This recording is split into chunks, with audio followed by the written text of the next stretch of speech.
ഈശോ മിശിഹായ്ക്ക് സ്തുതിയായിരിക്കട്ടെ.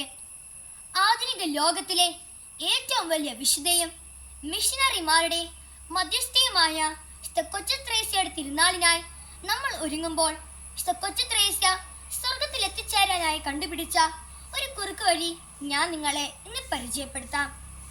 അനുദിനം ചെയ്യുന്ന ഓരോ നിസ്സാരമായ പ്രവൃത്തി പോലും ദൈവസ്നേഹത്തെ പ്രതി ചെയ്യുക എന്നതായിരുന്നു കൊച്ചു ത്രേസ്യ സ്വർഗത്തിൽ എത്തിച്ചേരാൻ വേണ്ടി കണ്ടുപിടിച്ച കുറുക്ക് വഴി.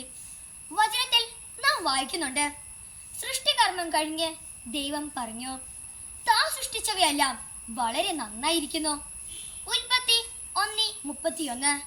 പാറ്റ, പഴുതാര, ഒച്ച്, അച്ചേൾ തുടങ്ങി നിരവധി മെനക്കെട്ട ജീവികളുണ്ടായിരുന്നു. പക്ഷേ എങ്ങനെയാണ് ദൈവത്തിന് അവരെല്ലാം നല്ലതെന്ന് പറയാൻ സാധിച്ചത്? ഏറ്റവും വൃത്തികെട്ടതെന്നും മോശമായതെന്നോ പ്രത്യക്ഷത്തിൽ കാണാൻ പറ്റുന്നതിനാണ് ഏറ്റവും കൂടുതൽ നന്മയുള്ളത് എന്ന് കണ്ടെത്താൻ കഴിയുന്നതാണ് ആത്മീയത. അതെ, തീരെ നിസ്സാരമായതിൽ പോലും നന്മ കണ്ടെത്താൻ കഴിയുന്നതായിരുന്നു വിശുദ്ധ കൊച്ചു ത്രേസ്യയുടെ ആത്മീയത. വിശുദ്ധ കൊച്ചു ത്രേസ്യയുടെ ജീവിതം നൊമ്പരങ്ങളും വേദനകളും സങ്കടങ്ങളും നിറഞ്ഞതായിരുന്നു.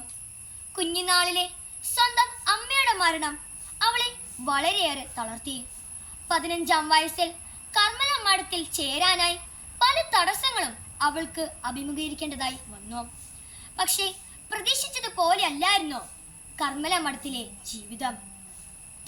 തെറ്റിദ്ധാരണകളും കുത്തുവാക്കുകളും ക്ഷയരോഗവും ആ ജീവിതത്തിൽ ഉണ്ടായിരുന്നു. സ്വന്തം പിതാവ് മാനസിക രോഗിയായി വീട്ടിൽ നിന്ന് ഇറങ്ങിപ്പോയ വിവരം എത്ര വേദനയോടെ ആയിരിക്കും ആ കർമ്മല മഠത്തിന്റെ ചുമരിനുള്ളിൽ അവൾ അനുഭവിച്ചത്. പക്ഷേ എല്ലാം ദൈവസ്നേഹത്തെ പ്രതി അവൾ ഏറ്റെടുത്തു. കാരണം സ്വർണം അഗ്നി ശുദ്ധി ചെയ്യപ്പെടുന്നു. സഹനത്തിന്റെ ചൂളയിൽ കർത്താവിന് സ്വീകാര്യമായ മനുഷ്യരും. പ്രഭാഷകൻ 2:5. വിശുദ്ധ കൊച്ചു ത്രേസ്യയുടെ അനുഗ്രഹം നാം എല്ലാവരും ഉണ്ടാകട്ടെ. ജയ് ക്രൈസ്റ്റ്, ജയ് മിഷനിലേക്ക്.